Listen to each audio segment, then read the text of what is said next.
Hello students, UPSC guiding principles channel में मैं आपका हार्दिक स्वागत करती हूं। और स्टूडेंट, अपने प्रीवियस लेक्चर में हमने जो उत्तराखंड लोअर पीसीएस का जो एग्ज़ाम है, जो 12 दिसंबर 2021 को अभी रिसेंटली हुआ था, इसकी जो ऑफिशियल आंसर की है वो भी आ चुकी है। और इसी से जो आंसर्स हैं उनको मिलाकर मैंने ये जो आंसर की है इसको बनाया है। और स्टूडेंट, अपने प्रीवियस लेक्चर में हमने जो उत्तराखंड लोअर पीसीएस का जो पेपर है जो 12 दिसंबर 2021 को हुआ था, उसके 30 क्वेश्चंस को फर्स्ट 30 क्वेश्चंस को हमने डिस्कस कर लिया था। तो स्टूडेंट, इसी सीरीज़ को आगे बढ़ाते हुए हम क्वेश्चन नंबर 31 से स्टार्ट करते हैं। तो स्टूडेंट, जो क्वेश्चन नंबर 31 है उसमें कहा गया है, उसमें पूछा गया है, निम्नलिखित में से कौन सी मद उत्तराखंड राज्य सकल घरेलू उत्पाद के आकलन में 2019-20 के दौरान प्राथमिक क्षेत्र में सम्मिलित नहीं है। तो स्टूडेंट, इसमें ये कहा गया था कि इनमें से जो प्राइमरी सेक्टर है, जिसको कि क्या है, जो ग्रॉस स्टेट डोमेस्टिक प्रोडक्ट है उत्तराखंड का, वो 2019 और 20 में उसमें से कौन सा ऐसा, जो ये 4 ऑप्शन दिए हुए हैं, इनमें से कौन सा है जो कि प्राइमरी सेक्टर से बिलोंग नहीं करता है। जबकि स्टूडेंट, इसका आंसर क्या दिया गया है आयोग के द्वारा, इनमें से कोई नहीं, यानी ऑप्शन डी, यानी जो पशुपालन है वो क्या है, वो आता है हमारे प्राइमरी सेक्टर में। और वानिकी जो है, वन से रिलेटेड जितनी भी चीज़ें हैं वो भी आती हैं। लेकिन लट्ठा बनाने को देखकर इसमें थोड़ा सा कन्फ्यूज़न आया था, लेकिन आयोग ने इसका आंसर क्या दिया है कि ऑप्शन डी, यानी आयोग के अकॉर्डिंग क्या है, ये तीनों ही क्या हैं, पशुपालन, खनन तथा उत्खनन और वानिकी एवं लट्ठा बनाना, ये सभी क्या है, प्राइमरी सेक्टर में इनको इंक्लूड किया गया है। स्टूडेंट, इसके बाद क्वेश्चन नंबर 32 देखते हैं। क्वेश्चन नंबर 32 में कहा गया है, उत्तराखंड सरकार द्वारा किस तिथि से किसान प्रोत्साहन पेंशन योजना आरंभ की गई। तो इसका आंसर है ऑप्शन नंबर बी, 15 अगस्त 2014, यानी 15 अगस्त 2014 से उत्तराखंड सरकार के द्वारा किसान प्रोत्साहन पेंशन योजना को आरंभ किया गया। उसके बाद क्वेश्चन नंबर 33 है, स्टॉकहोम के प्रथम बार पर्यावरण पर संगोष्ठी किस वर्ष प्रस्तावित की गई। तो स्टूडेंट, आयोग के द्वारा इसका आंसर क्या है, 1962, option number A, 1968 option number A दिया गया है। स्टॉकहोम में प्रथम बार पर्यावरण पर संगोष्ठी किस वर्ष प्रस्तावित की गई। तो इसका आंसर आयोग के द्वारा दिया गया है 1968। उसके बाद क्वेश्चन नंबर 34 है, उत्तराखंड राज्य में वनों के अंतर्गत क्षेत्रफल है। तो स्टूडेंट, इसका आंसर है ऑप्शन नंबर ए, 34,651 वर्ग किलोमीटर, यानी 34,651 वर्ग किलोमीटर क्षेत्रफल पर क्या है, उत्तराखंड राज्य में वन स्थित हैं। तो स्टूडेंट, ये इस क्वेश्चन में पूछा गया है कि उत्तराखंड राज्य में वनों के अंतर्गत क्षेत्रफल कितना है। तो वनों के अंतर्गत जो क्षेत्रफल है उत्तराखंड राज्य में वो है 34,651 वर्ग किलोमीटर। तो स्टूडेंट, इसके बाद नेक्स्ट क्वेश्चन देखते हैं। Question number 35। क्वेश्चन नंबर 35 में पूछा गया है कि निम्न में से किसके कारण आसमान नीला दिखाई देता है। तो स्टूडेंट, इसका आंसर है कि क्या है, स्कैटरिंग के कारण, यानी प्रकीर्णन के कारण जो आसमान का रंग है वो नीला दिखाई देता है। इसके बाद क्वेश्चन नंबर 36 है, प्रथम ट्रांसजेनिक जंतु का नाम है, यानी जो पहला जो ट्रांसजेनिक एनिमल है उसका नाम क्या है। इसमें आयोग के द्वारा ऑप्शन दिया गया है डॉली, जो कि क्या थी, एक भेड़ थी, शीप थी, ठीक है। उसके बाद क्वेश्चन नंबर 37 में पूछा गया है, निम्नलिखित में से कौन एक वाष्पशील कार्बनिक यौगिक नहीं है। तो स्टूडेंट, इसमें पूछा गया है कि विच of the following is not a volatile organic compound, जो क्या है, वाष्पशील नहीं है। तो स्टूडेंट, इसका आंसर होगा हाइड्रोक्लोरिक एसिड, यानी हाइड्रोक्लोरिक अम्ल। इसके बाद क्वेश्चन नंबर 38 है, उसमें पूछा गया है, निम्नलिखित में से कौन एक ऑपरेटिंग सिस्टम नहीं है। तो स्टूडेंट, यूनिक्स जो है एक ऑपरेटिंग सिस्टम होता है, लाइनक्स भी एक क्या है, ऑपरेटिंग सिस्टम है, विंडोज़ 11 भी एक ऑपरेटिंग सिस्टम है, जबकि जावा क्या है, एक लैंग्वेज है। तो इसका आंसर क्या होगा, जावा होगा। इस क्वेश्चन नंबर 38 में पूछा गया है कि निम्नलिखित में से कौन एक ऑपरेटिंग सिस्टम नहीं है, ऑपरेटिंग सिस्टम नहीं है, जबकि जावा क्या है, एक लैंग्वेज है। स्टूडेंट, उसके बाद नेक्स्ट क्वेश्चन है question number 39, a diode can be used to. Diode का उपयोग किस प्रकार से किया जाता है? तो स्टूडेंट इसका आंसर दिया गया है कि जो भी हमारी प्रत्यावर्ती धारा होती है, जो अल्टरनेटिंग करंट होती है, जो एसी होती है, उसको क्या करने के लिए, डीसी में कन्वर्ट करने के लिए, यानी डायरेक्ट करंट में कन्वर्ट करने के लिए हम क्या कर देते हैं, डायोड को लगा देते हैं। क्योंकि डायोड क्या है, केवल एक ही दिशा में कार्य करता है, यूनिडायरेक्शनल होता है। इसीलिए क्या है, प्रत्यावर्ती धारा एसी को किस में चेंज करने के लिए, एसी को जो डीसी है यानी एक दिश धारा में बदलने के लिए। तो 39 का आंसर हो जाएगा बी, प्रत्यावर्ती धारा को एक दिश धारा में बदलने के लिए डायोड का उपयोग किया जाता है, convert alternating current to direct current.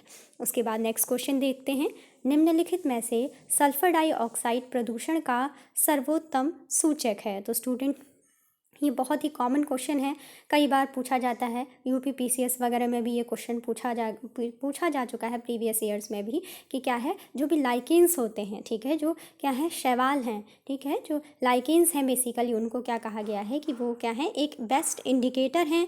अगर कहीं पर भी सल्फर डाइऑक्साइड से रिलेटेड पॉल्यूशन होता है तो वहाँ पर बेस्ट इंडिकेशन देने के लिए कौन प्रेजेंट होंगे, वहाँ पर है लाइकेंस। जहाँ पर मीन्स कि जहाँ पर सल्फर डाइऑक्साइड जहाँ पर भी उससे रिलेटेड पॉल्यूशन होगा तो वहाँ पर क्या होगा, लाइकेंस होगा ही नहीं, ठीक है। तो और जहाँ पर अच्छा वातावरण है, जहाँ पर प्रदूषण नहीं है, तो ये इसकी पहचान है कि वहाँ पर आपको लाइकेंस देखने को मिल जाएंगे। तो इसीलिए इसको कहा गया है कि बेस्ट इंडिकेटर।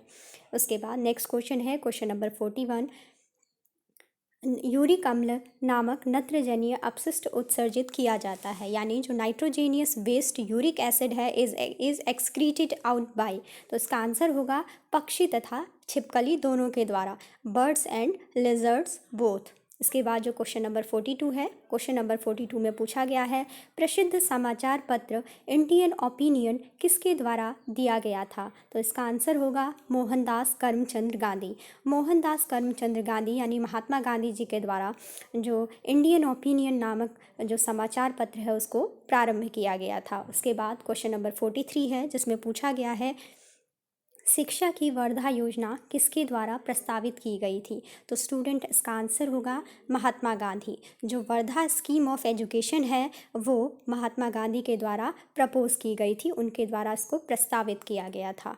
उसके बाद नेक्स्ट क्वेश्चन है, क्वेश्चन नंबर 44, एक अनावृत बीजी की पत्ती में 16 गुणसूत्र हैं, इसके भ्रूणपोष में कितने गुणसूत्र होंगे? तो स्टूडेंट इसका आंसर है 8 आयोग के द्वारा दिया गया है, यानी 8। उसके बाद नेक्स्ट क्वेश्चन है, फेरोमोन्स आर एग्जाम्पल्स ऑफ, कहा गया है कि फेरोमोन्स किसका एग्जाम्पल हैं?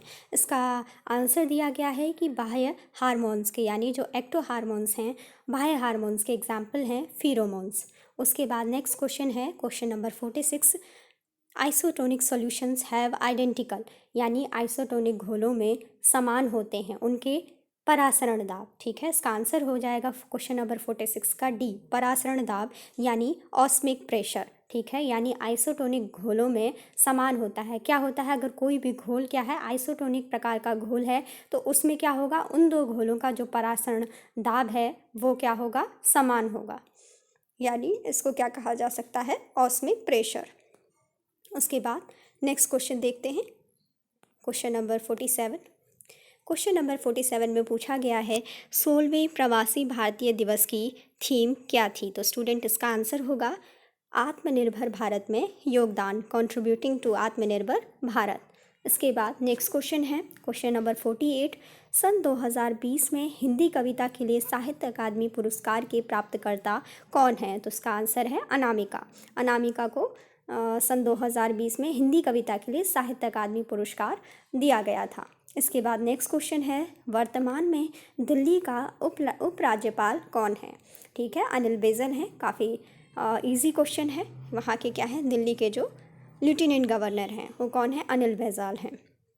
उसके बाद नेक्स्ट क्वेश्चन है, सन 2020-21 के लिए फिक्की का नया अध्यक्ष किसे नियुक्त किया गया है? स्टूडेंट इसमें क्या है, 2020-21 के लिए पूछा गया है, ठीक है। तो 2020-21 के लिए जो फिक्की के अध्यक्ष थे उस टाइम पर वो थे उदय शंकर, ठीक है, अब चेंज हो गए हैं। उसके बाद नेक्स्ट क्वेश्चन है, निम्नलिखित में से कौन से खिलाड़ी ने टोक्यो पैरालंपिक में एथलेटिक्स में स्वर्ण पदक जीता है? तो स्टूडेंट इसका आंसर है सुमित अंतल। जो सुमित अंतल हैं उन्होंने क्या किया, जो जो टोक्यो पैरालंपिक्स है इन्होंने भारत को एक स्वर्ण पदक दिलाया है। इसके बाद क्वेश्चन नंबर 52। क्वेश्चन नंबर 52 में पूछा गया है 10वें भारतीय विज्ञान कांग्रेस का आयोजन 2022 में होगा। कहाँ पर होगा? 108वें। स्टूडेंट इस क्वेश्चन में क्या पूछा गया है कि 108वें भारतीय विज्ञान कांग्रेस का आयोजन 2022 में होगा। कहाँ पर? पुणे में होगा। 108वें भारतीय विज्ञान कांग्रेस का आयोजन 2022 में कहाँ पर होगा? पुणे में होगा। यानी जो क्या है, ये जो इंडियन साइंस कांग्रेस की जो मीटिंग्स होती हैं ये भी काफ़ी इम्पॉर्टेंट हैं। इसको पूछा गया है 108वीं इंडियन साइंस कांग्रेस की जो मीटिंग है ये कहाँ पर होगी 2022 में? ये पुणे में होगी, ये पूछा गया है। इसके बाद नेक्स्ट क्वेश्चन है नोबेल शांति पुरस्कार 2021 के विजेता किस देश से संबंधित हैं? तो स्टूडेंट इसका आंसर होगा फिलीपींस और रूस से संबंधित हैं। क्या है? दमित्री मेदवेदेव और क्या है मारिया रेजा। तो इसमें क्या था कि ये दोनों क्या हैं, फिलीपींस और रूस से रिलेटेड हैं। तो नोबेल शांति पुरस्कार 2021 का इसका आंसर क्या होगा? क्वेश्चन नंबर सी होगा, फिलीपींस और रूस से। नेक्स्ट क्वेश्चन है क्वेश्चन नंबर 54। अंतर्राष्ट्रीय बालिका दिवस मनाने के लिए आयोजित एक दिन के लिए उच्च आयुक्त प्रतियोगिता की 5वीं विजेता कौन है? तो इसका आंसर है अदिति माहेश्वरी। नेक्स्ट क्वेश्चन है क्वेश्चन नंबर 55। भारत में विद्युत तार का जनक किसे माना गया? लॉर्ड डलहौजी। ठीक है, लॉर्ड डलहौजी को ही भारत में विद्युत तार का जनक माना जाता है। यानी जो इलेक्ट्रिक टेलीग्राफ्स है इंडिया में, the father of electric telegraph in India, किसको कहा जाता है? लॉर्ड डलहौजी को कहा जाता है father of electric telegraph in India. Bharat में विद्युत तार का जनक लॉर्ड डलहौजी। नेक्स्ट क्वेश्चन है क्वेश्चन नंबर 56। एओ ह्यूम का वह जीवनी लेखक कौन था जो बाद में इंडियन नेशनल कांग्रेस का अध्यक्ष बना? तो स्टूडेंट इसका आंसर होगा विलियम वेडरबर्न। विलियम वेडरबर्न क्या था? एक ऐसा इंडियन नेशनल कांग्रेस का जो अध्यक्ष था, उसने एओ ह्यूम की जीवनी लिखी है। तो स्टूडेंट क्वेश्चन नंबर 56 का आंसर है विलियम वेडरबर्न। उसके बाद क्वेश्चन नंबर 57 है 3 कठिया अनुबंध किस आंदोलन से संबंधित है? तो स्टूडेंट इसका आंसर होगा चंपारण सत्याग्रह। ठीक है, क्वेश्चन नंबर 57 का आंसर है चंपारण सत्याग्रह। नेक्स्ट क्वेश्चन देखते हैं क्वेश्चन नंबर 58। क्वेश्चन नंबर 58 में पूछा गया है which of the following writs judiciary can issue to prevent a person from holding a position which he is not entitled to? तो student इसका आंसर होगा क्वो वारंटो, यानी अधिकार प्रेक्षा लेख। इसमें ये कहा गया है कि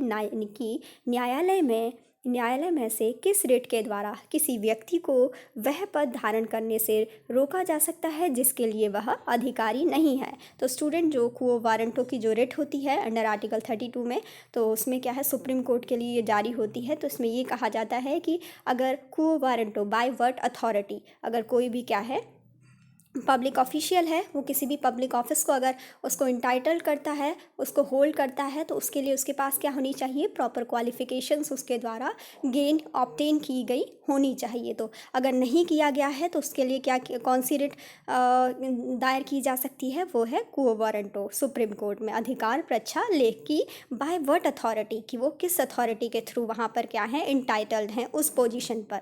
ठीक है, उसके बाद नेक्स्ट क्वेश्चन है क्वेश्चन नंबर 59।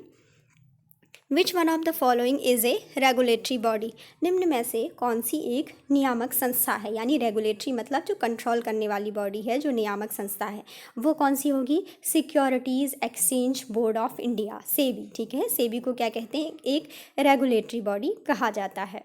उसके बाद नेक्स्ट क्वेश्चन है क्वेश्चन नंबर 60। क्वेश्चन नंबर 60 में कहा गया है भारत के संविधान का कौन सा अनुच्छेद जिला नियोजन समिति का प्रावधान करता है? Which article of the constitution of India makes provision for district planning committee? ये पूछा गया है कि हमारे कॉन्स्टिट्यूशन में ऐसा कौन सा आर्टिकल है जो डिस्ट्रिक्ट प्लानिंग कमिटी के बारे में बताता है? तो स्टूडेंट इसका आंसर है आर्टिकल 243ZD, यानी आर्टिकल 243ZD हमारे कॉन्स्टिट्यूशन में एक ऐसा आर्टिकल है जिसमें कि जो डिस्ट्रिक्ट प्लानिंग कमिटी हैं, जो क्या हैं जिला नियोजन समिति है, उनके बारे में प्रोविज़न्स को किया गया है।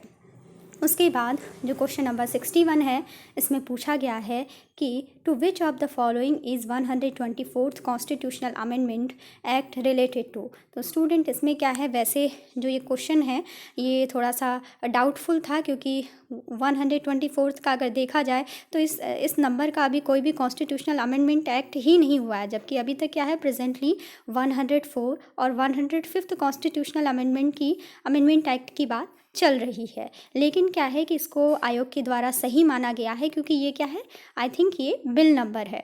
तो इसीलिए कहा गया कि 124th नंबर का जो कॉन्स्टिट्यूशनल अमेंडमेंट एक्ट है ये किससे रिलेटेड है। तो ये जो बिल है, यहाँ पे बिल होना चाहिए था, वैसे ये बिल रिलेटेड है reservation for economically backward sections. जो क्या है, इकोनॉमिकली बैकवर्ड सेक्शन हैं, उनको जो 10% का जो रिजर्वेशन दिया जाता है EWS का, ठीक है,